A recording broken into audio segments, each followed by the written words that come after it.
million Kenya shillings, a quarter of a billion shillings, ya wafanyikazi wa jua kali. And they have been able to do this because they believed in their own capabilities and not in difficult and empty political promises. And this is what should inspire us all, and in particular our young people. And I want to tell you how they did it. When my administration rolled out the affordable housing scheme under our Big Four agenda in 2019, a group of Juakali artisans from these areas came to see me and said that they wanted to be involved in that agenda. And we contracted them to make doors for the houses that were being built for one of our projects. And as they executed this contract, they decided to form a company that would receive their payments. And they formed Ngoko Kamaka Limited, which is a name drawn from where they used to operate along Ngong Road, Kamukunji, and Kariobangi. On completing their task of building those doors just for one estate, this group of Juakali artisans bought 55 units of the houses, of whose doors they were making, and in 2 years, they have moved from an ad hoc Juakali entity to a formal business entity which has the requisite credit worthiness to take large loans from banks. Today, this Juakali group is worth over a quarter of a billion Kenya shillings because their focus was right and their understanding of where Kenya is going was correct. There are other examples of positive energy. As many shouted and screamed at the height of the pandemic, as opposed to helping us find solutions, we came up with a Juakali initiative to take into account the many who, from no fault of their own, lost employment, and we managed to mobilize resources for the Kazi Mtaani initiative, an undertaking that we took as an administration to cushion our well-meaning young people from the COVID-19 pandemic. And as a result, across the country, over 500,000 young people managed to benefit, and some still continue to benefit from this initiative.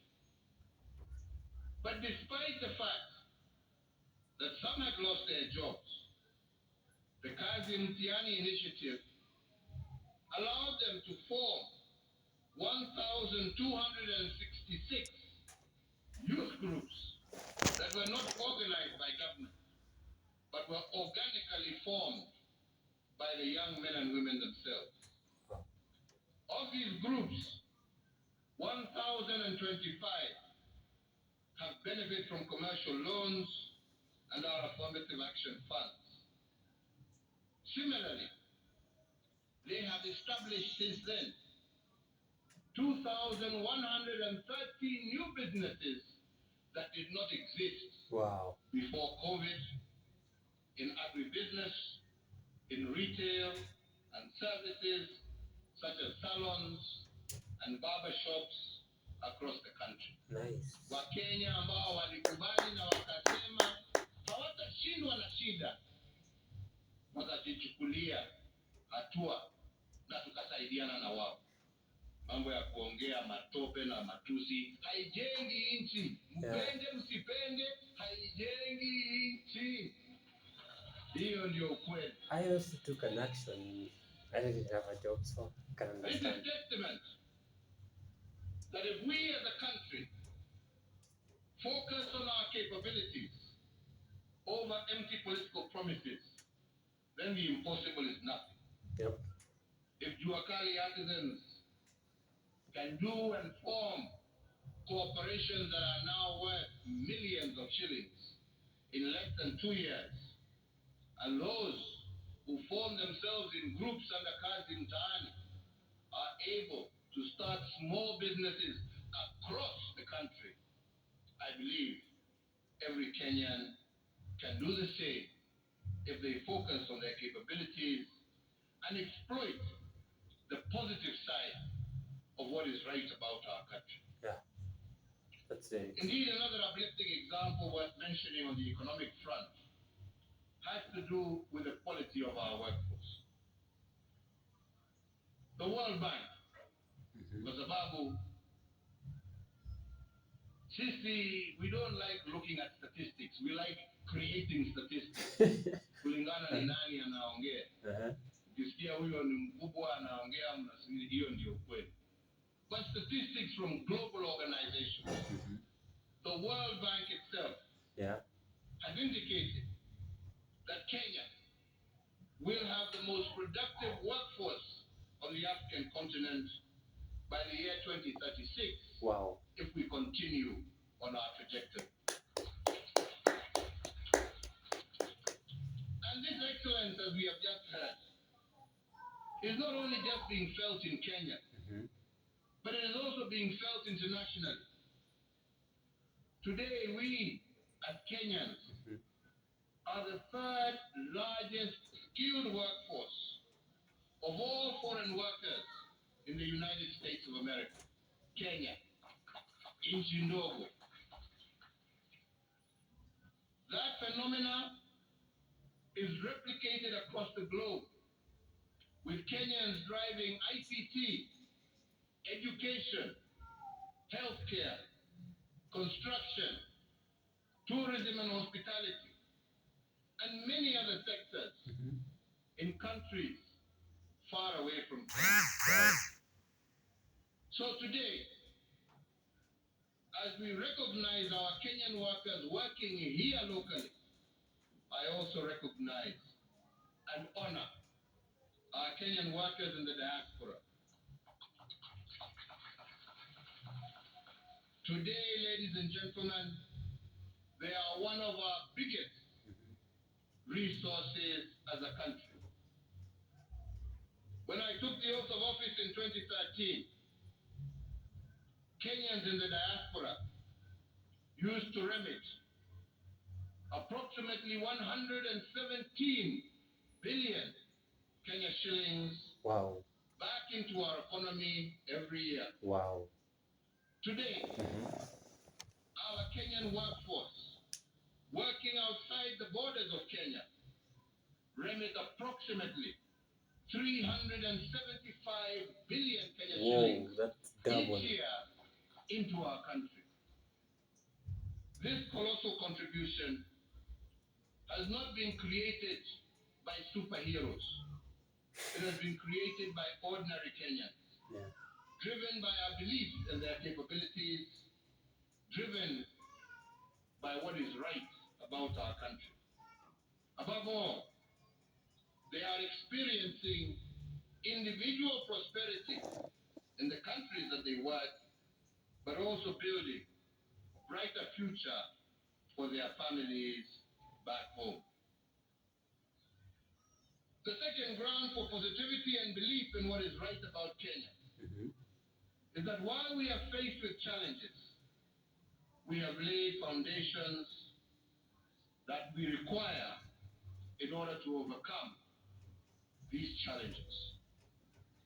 In pondering these challenges, I invite you once again to view them through the lens of what is right about Kenya. There is no question, fellow Kenyans, that the cost of living throughout the globe has shot through the roof. That's true. As a result, first of COVID-19, then and consequently, as a result of the conflict that is ongoing in the Ukraine and Russia. I don't know. But we here in Kenya have taken measures consider sustainable. I know people would want more. Yep. But we can only do that which is sustainable, that which we can afford. Yeah. To cushion the vulnerable, including workers and our farmers, especially on the cost of inputs. And today I just want to use the cost of fuel as an example. Cheapest in the region. Many do not know that Kenya is one of the few countries in the world that has cushioned its population against rising prices of fuel. In fact, our fuel price, petrol, diesel, and kerosene is today amongst the lowest in our part of the continent. If we had not protected our consumers against this global increase in fuel prices, our petrol prices would have been approximately Kenya shillings today, 117 shillings per litre for petrol. But in order to cushion our people and to do so sustainably, the government has had to pay 29 shillings per litre as a subsidy. Nice. In order to keep the prices at the level they are. Nice. We have similarly subsidized diesel and kerosene. Currently, our diesel pump price is Kenya shillings 125.5 a litre. Again, the lowest price of diesel in our region, and beyond this, it is secured by a government subsidy of 40.2 shillings per litre. If it was not for the subsidy, the price of diesel would today be 165.7 shillings per litre, or 25% more than the current price. What this means is that without intervention, everything transported by diesel engines would have gone up by 25%. Na hapo nitasema, that would be dangerous. Kwa sababu Madam Mugo yuko hapa. Na nashukuru vile umesema ya kwamba hii ni partnership. Na ni partnership ya wale ambao wanaajiri, ya wafanyikazi wetu na serikali. Lakini ni hatia kubwa sana kwa wengine kuchukua pesa, kwa sababu hii pesa ya subsidy sio pesa ya Uhuru, ni pesa ya hawa wafanyikazi ambao wametoa kwa kodi. Na ikiwa wengine wenu mtatumia hii subsidy na badala ya kupatia Wakenya mafuta, unaenda kuuza hiyo mafuta kwa bei ya juu kwa nchi nyingine, tunawaona na tunawaangalia na tutawachukulia hatua. Kwa sababu hii ni pesa ya Wakenya, ni kodi ya Wakenya, na hamwezi kutuambia na mtuambie hatuna mafuta kwa stesheni zetu, na tunajua hiyo mafuta tunauza kwa nchi zingine nje. Mkitumia ati ndio mtengeneze faida huko badala ya kurudisha benefit kwa wananchi wa Kenya. Please tell your people it is a partnership. Yeah. We must work together and we need to benefit our people through our taxes and through our sweat. Yes. Yetu sio ya kusaidia nchi zingine. Yetu ni ya kusaidia wananchi wetu. Is it pick up through Kenya to Uganda, then it becomes cheap? No, that I agree with the Mr. President.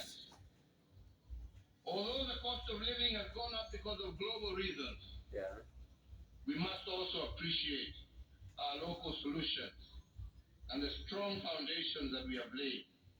And this is what I am calling positive energy.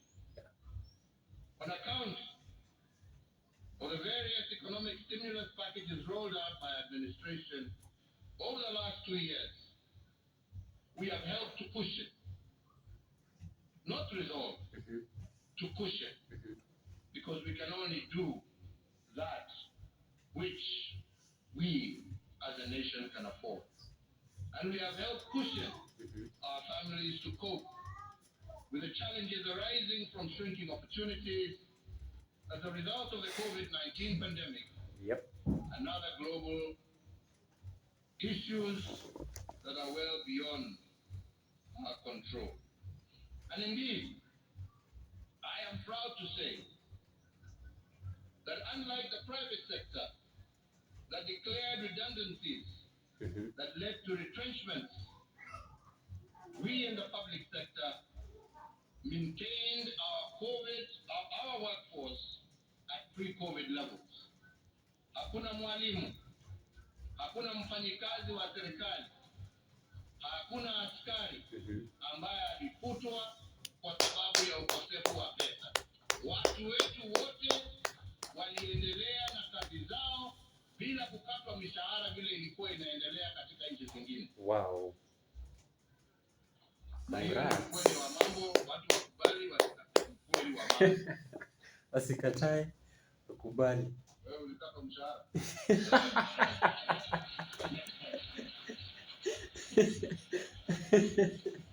Yes, kama amesalute inaonyesha haya kukatwa. I like that. The bodyguard is funny.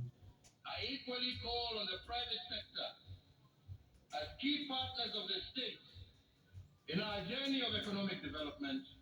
Please, let us work in the same spirit Madam Jane Moore you just mentioned. Let us all make readjustments that will secure the elusive balance between profitability on one hand and on the other hand, sustaining the wellness of our labor force. You need them to make your profit. In lean times, let us also sacrifice a portion of our profits to keep our labor force happy. That I agree. Kwa hivyo, nikija kumalizia, nataka kusema nimesikia yale ambayo yametajwa na nataka niyajibu. Mimi waandikanga kidogo saa ingine hiyo na tunasema ya kwanza, ndugu Atwoli amesema ya kwamba wafanyikazi wa Kenya wangependa kuhakikishiwa ya kwamba ule mtu ambaye walichagua awe kwa board ya NSSF kusimamia haki ya wafanyikazi, kwa sababu NSSF inasimamia at least by the way way ya wafanyikazi na haki. At least kuna representative kwa NSSF. Yes. Kama ni pesa ya wafanyikazi pia lazima wawe na jicho, wajue hiyo pesa inatumika kwa njia gani. Yes, that. Kwa hivyo waziri, mimi nakuamurisha leo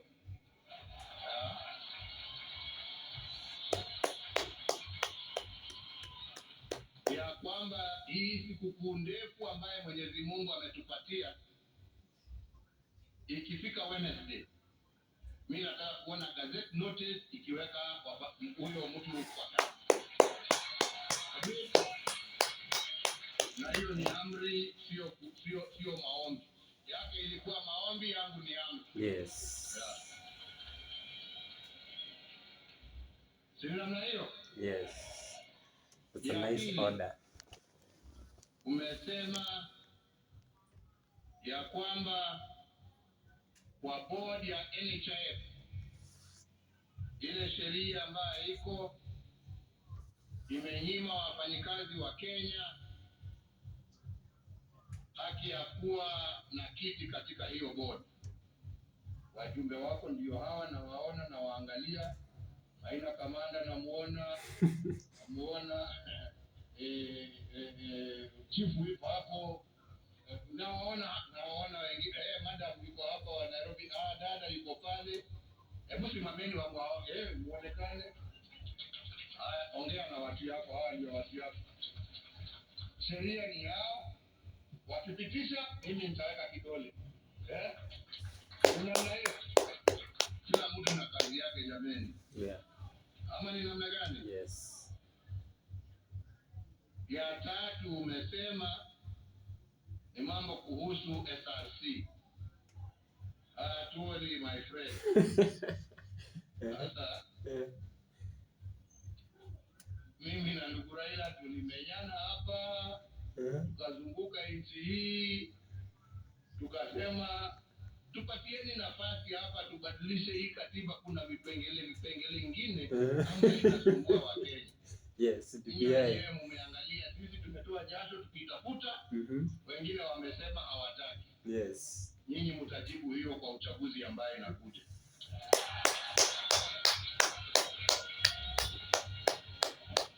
Hiyo ni yenu mjibu. Yes. Wale ambao wanaona mambo ni sawa, maintain hivyo. Wanaona ya kwamba tuko na katiba nzuri, lakini kuna vipengele vingine ambavyo vinatuletea shida. Yeah. Na ni vizuri tuiangalie. Yep.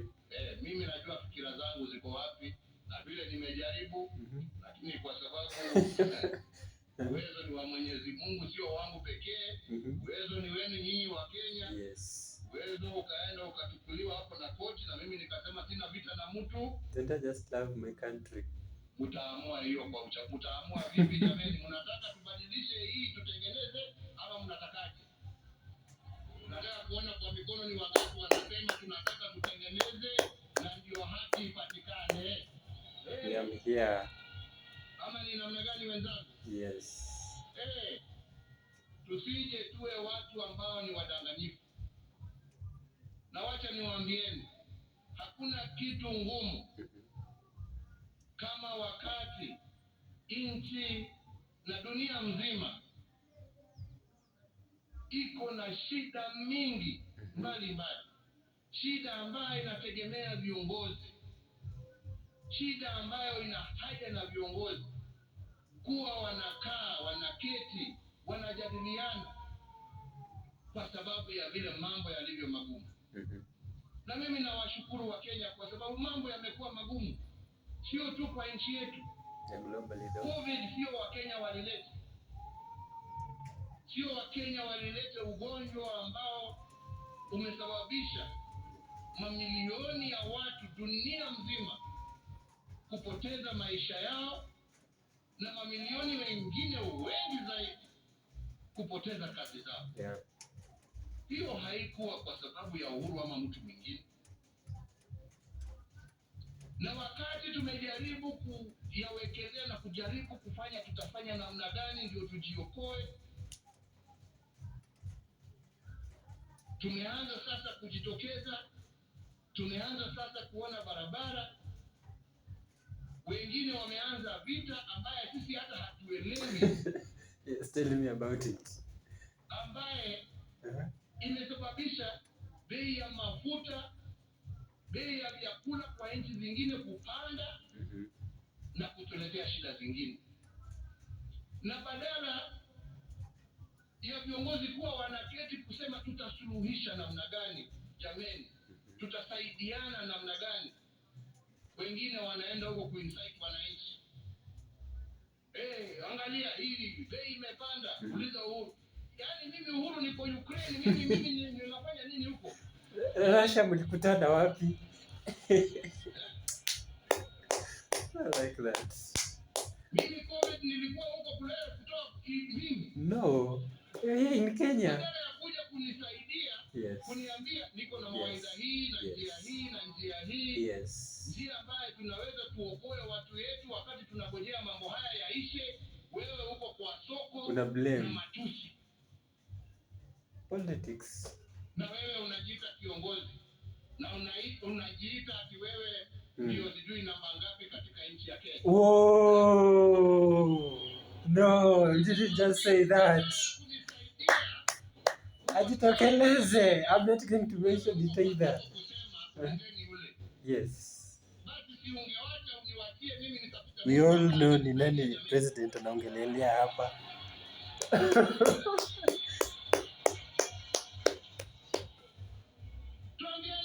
Yes. Mimi wakati unafika lazima watu waambiane ukweli. Yes.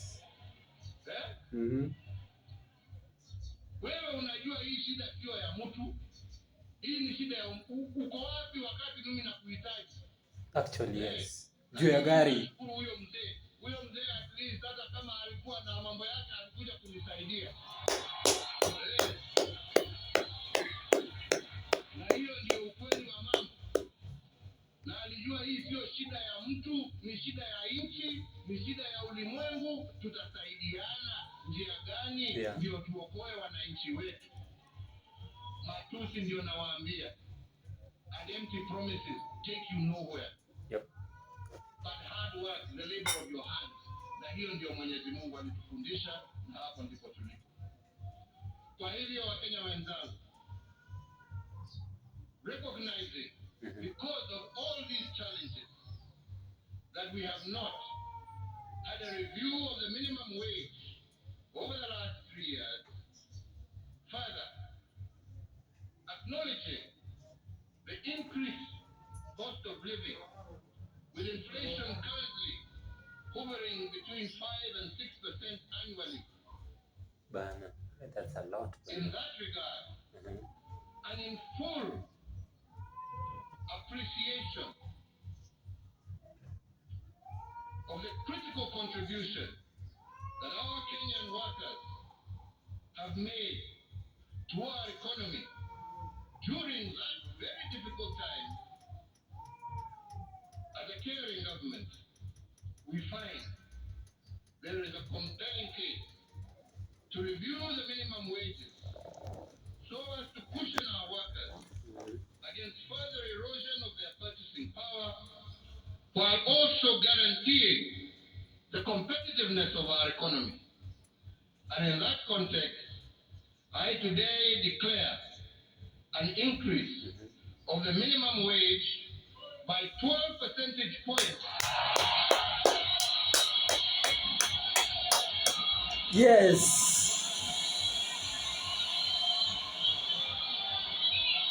Yes. Now you're speaking. Now you're speaking.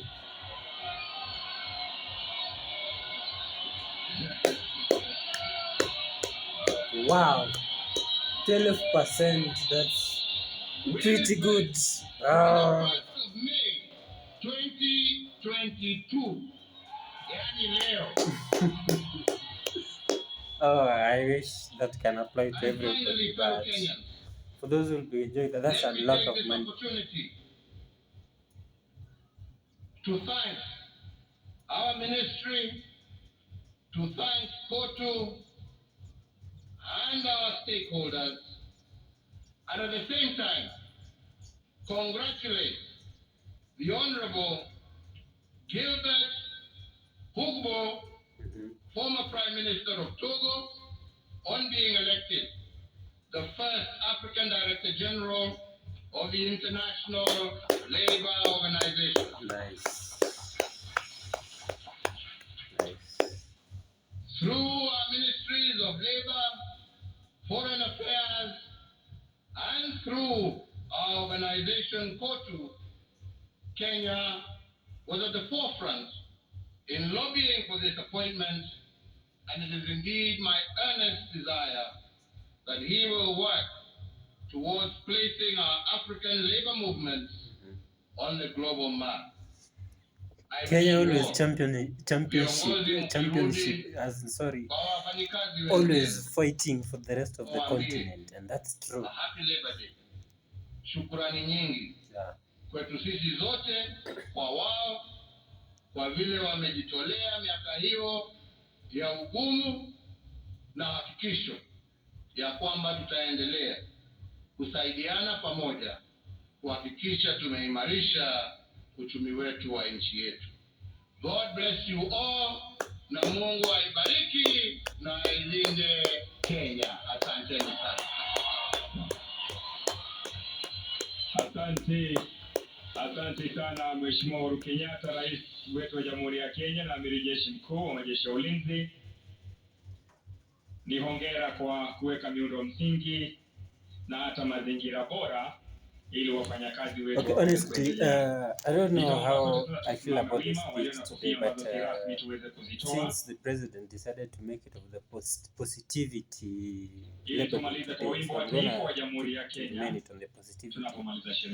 But I feel as a Kenyan, at least we have a bright future, a little of it. We just need to elect right leaders. Oh, sorry.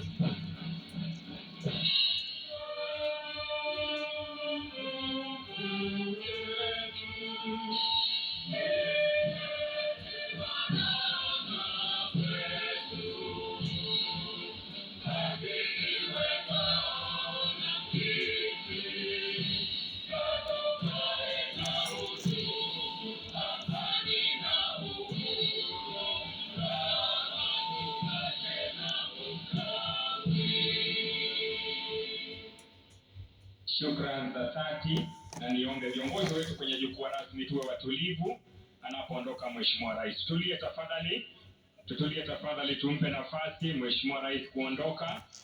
So at least there's a little bit of positivity, and hearing the president talking of the 12% increase, that's okay. I'm not the only one who went crazy about it. I think most of Kenyans did. But for those who are going to be lucky enough for the 12% actually to apply on their salaries, those who are going to at least be somewhere better. But I'm happy with the president's speech today. It's a beautiful speech.